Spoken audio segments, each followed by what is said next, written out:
ये कहानी एक राजा की है जिसके मन में 3 प्रश्न थे और वो उन तीनों प्रश्नों के उत्तर खोज रहा था।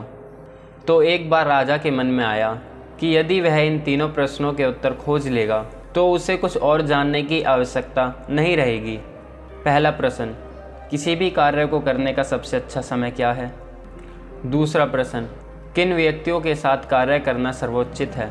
तीसरा प्रश्न, वह कौन सा कार्य है जो हर समय किया जाना चाहिए? राजा ने यह घोषणा करवाई कि जो भी व्यक्ति उपयुक्त प्रश्नों के सही उत्तर देगा उसे बड़ा पुरस्कार दिया जाएगा। यह सुनकर बहुत से लोग राजमहल गए और सभी ने अलग अलग उत्तर दिए। पहले प्रश्न के उत्तर में एक व्यक्ति ने कहा कि राजा को एक समय तालिका बनानी चाहिए और उसमें हर कार्य के लिए एक निश्चित समय नियत कर देना चाहिए, तभी हर काम अपने सही समय पर हो पाएगा। दूसरे व्यक्ति ने राजा से कहा कि सभी कार्यों को करने का अग्रिम निर्णय कर लेना उचित नहीं होगा और राजा को चाहिए कि वह मनविलास के सभी कार्य को व्यवस्थित रूप से करने की ओर अपना पूरा ध्यान लगाए। किसी और ने कहा कि राजा के लिए यह असंभव है कि वह हर कार्य को दूरदर्शिता पूर्वक कर सके, इसलिए राजा को विज्ञजनों की एक समिति का निर्माण करना चाहिए जो हर विषय को परखने के बाद राजा को यह बताए कि उसे कब क्या करना है। फिर किसी और ने यह कहा कि कुछ मामलों में त्वरित निर्णय लेने पड़ते हैं और परामर्श के लिए समय नहीं होता, लेकिन ज्योतिषियों और भविष्यवक्ताओं की सहायता से राजा यदि चाहे तो किसी भी घटना का पूर्वानुमान लगा सकते हैं। दूसरे प्रश्न के उत्तर के लिए भी कोई सहमति नहीं बनी। एक व्यक्ति ने कहा कि राजा को प्रशासकों में अपना पूरा विश्वास रखना चाहिए। दूसरे ने राजा से पुरोहितों और सन्यासियों में आस्था रखने के लिए कहा। किसी और ने कहा कि चिकित्सकों पर सदैव ही भरोसा रखना चाहिए, तो किसी ने योद्धाओं पर विश्वास करने के लिए कहा। तीसरे प्रश्न के जवाब में भी विविध उत्तर मिले। किसी ने कहा कि विज्ञान का अध्ययन सबसे महत्वपूर्ण है, तो किसी ने धर्म ग्रंथों के पारायण को सर्वश्रेष्ठ कहा। किसी और ने कहा कि सैनिक कौशल में निपुणता होना ही सबसे ज़रूरी है। राजा को इन उत्तरों में से कोई भी ठीक नहीं लगा, इसलिए किसी को भी पुरस्कार नहीं दिया गया। कुछ दिन तक चिंतन मनन करने के बाद राजा ने एक महात्मा के दर्शन का निश्चय किया। वह महात्मा एक पर्वत के ऊपर बनी कुटिया में रहते थे और सभी उन्हें परम ज्ञानी मानते थे। राजा को यह पता चला कि महात्मा पर्वत से नीचे कभी नहीं आते और राजसी व्यक्तियों से नहीं मिलते थे, इसलिए राजा ने साधारण किसान का वेश धारण किया और अपने सेवक से कहा कि वह पर्वत की तलहटी पर लौटने का इंतजार करे। फिर राजा महात्मा की कुटिया की ओर चल दिए। महात्मा की कुटिया तक पहुंचने पर राजा ने देखा कि वे अपनी कुटिया के सामने बने छोटे से बगीचे में फावड़े से खुदाई कर रहे थे। महात्मा ने राजा को देखकर सर हिलाया और खुदाई करते रहे। बगीचे में काम करना उनके लिए वाकई कुछ कठिन था। वे वृद्ध हो चले थे। हाँफते हुए वे जमीन पर फावड़ा चला रहे थे। राजा महात्मा तक पहुंचा और बोला, मैं आपसे 3 प्रश्नों का उत्तर जानना चाहता हूँ। पहला, किसी भी कार्य को करने का सबसे अच्छा समय क्या है? दूसरा, किन व्यक्तियों के साथ कार्य करना सर्वोचित है? और तीसरा, वह कौन सा कार्य है जो हर समय किया जाना चाहिए? महात्मा ने राजा की बात ध्यान से सुनी और उसके कंधे को थपथपाया और खुदाई करते रहे। राजा ने कहा, आप थक गए होंगे, लाइए मैं आपका हाथ बटा देता हूँ। महात्मा ने धन्यवाद देकर राजा को फावड़ा दे दिया और एक पेड़ के नीचे सुस्ताने के लिए बैठ गए। 2 क्यारियां खोदने के बाद राजा महात्मा की ओर मुड़ा और उसने फिर से वे तीनों प्रश्न दोहराए। महात्मा ने राजा के प्रश्नों का उत्तर नहीं दिया और उठते हुए कहा, अब तुम थोड़ी देर आराम करो और मैं बगीचे में काम करूँगा। लेकिन राजा ने खुदाई करना जारी रखा। 1 घंटा बीत गया, फिर 2 घंटे। शाम हो गई। राजा ने फावड़ा रख दिया और महात्मा से कहा, मैं यहाँ आपसे 3 प्रश्नों के उत्तर पूछने आया था, पर आपने मुझे कुछ नहीं बताया। कृपया मेरी सहायता करें ताकि मैं समय से अपने घर जा सकूं।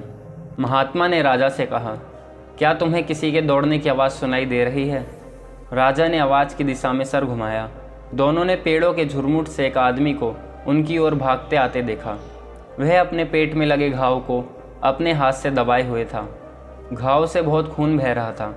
वह दोनों के पास आकर धरती पर गिर गया और अचेत हो गया। राजा और महात्मा ने देखा कि उसके पेट में किसी शस्त्र से गहरा वार किया गया था। राजा ने फौरन उसके घाव को साफ किया और अपने वस्त्र को फाड़कर उसके घाव पर बांधा। ताकि खून बहना बंद हो जाए। कपड़े का वह टुकड़ा जल्द ही खून से पूरी तरह तर हो गया। तो राजा ने उसके ऊपर दूसरा कपड़ा बांधा और ऐसा तब तक किया जब तक खून बहना रुक नहीं गया। कुछ समय बाद घायल व्यक्ति को होश आया और उसने पानी मांगा। राजा कुटिया तक दौड़कर गया और उसके लिए पानी लेकर आया। सूरज अस्त हो चुका था और वातावरण में ठंडक आने लगी। राजा और महात्मा ने घायल व्यक्ति को उठाया और कुटिया के अंदर बिस्तर पर लेटा दिया। वह आंखें बंद करके चुपचाप लेटा रहा। राजा भी पहाड़ चढ़ने और बगीचे में काम करने के बाद थक चला था। वह कुटिया के द्वार पर बैठ गया और उसे नींद आ गई। सुबह जब उसकी आंख खुली तब सूर्योदय हो चला था और पर्वत पर दिव्य आलोक फैला हुआ था। एक पल को वह भूल ही गया कि वह कहाँ है और वहाँ क्यों आया था। उसने कुटिया के भीतर बिस्तर पर दृष्टि डाली। घायल व्यक्ति अपने चारों ओर विस्मय से देख रहा था। जब उसने राजा को देखा, कहा, मुझे क्षमा कर दीजिए।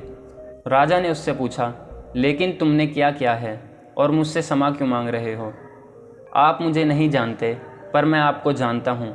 मैंने आपका वध करने की प्रतिज्ञा ली थी, क्योंकि पिछले युद्ध में आपने मेरे राज्य पर हमला करके मेरे बंधु बांधवों को मार डाला और मेरी संपत्ति हत्या ली। जब मुझे पता चला कि आप इस पर्वत पर महात्मा से मिलने के लिए अकेले जा रहे हैं, तो मैंने आपकी हत्या करने की योजना बनाई। मैं छुपकर आपके लौटने की प्रतीक्षा कर रहा था, पर आपके सेवक ने मुझे देख लिया। वह मुझे पहचान गया और उसने मुझ पर प्रहार किया। मैं अपने बचाव के लिए भागता हुआ यहाँ आ गया और आपके सामने गिर पड़ा। मैं आपकी हत्या को उद्यत था, पर आपने मेरे जीवन की रक्षा की। मैं बहुत शर्मिंदा हूँ। मुझे समझ नहीं आ रहा कि आपके उपकार का मूल्य कैसे चुकाऊँगा। मैं जीवन पर्यंत आपकी सेवा करूँगा और मेरी संतानें भी सदैव आपके कुल की सेवा करेंगी। कृपया मुझे क्षमा कर दें।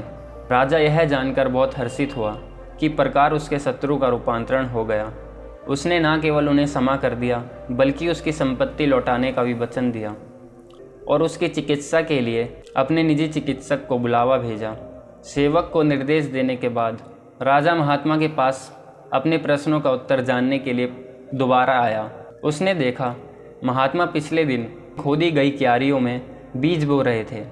महात्मा ने उठकर राजा से कहा, आपके प्रश्नों के उत्तर तो पहले ही दिए जा चुके हैं। राजा ने चकित होकर कहा, वह कैसे?